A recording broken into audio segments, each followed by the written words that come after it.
Today, I'll walk you through how to export all your Snapchat data, including photos, snaps, and videos, even if you're a total beginner or just need a quick refresher.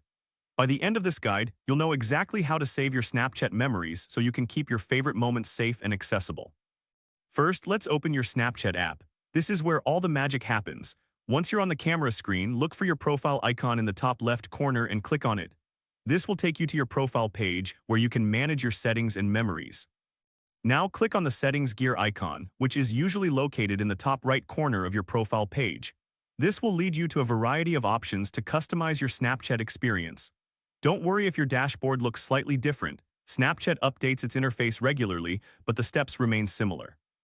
Next, scroll down until you find the Memories section. This is where all your saved snaps and stories are stored. Here, you'll want to check the box for Smart Backup. This feature automatically saves your snaps to the cloud, ensuring you don't lose any precious moments. After that, make sure that the option for Auto Save My Story Snaps is turned on. This setting allows your story snaps to be automatically saved to your memories, making it easier to access them later. Now you'll see a Save button option.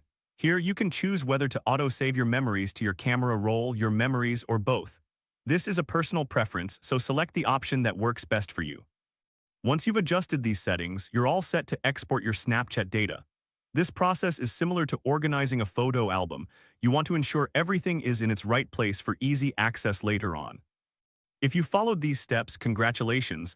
You now know how to export all your Snapchat data, including photos, snaps, and videos. Remember, it's totally normal if this takes a moment, so take your time and enjoy the process. If this helped you out, please give the video a thumbs up. If you run into any issues, leave a comment below. Subscribe for more actionable guides. Thanks for watching.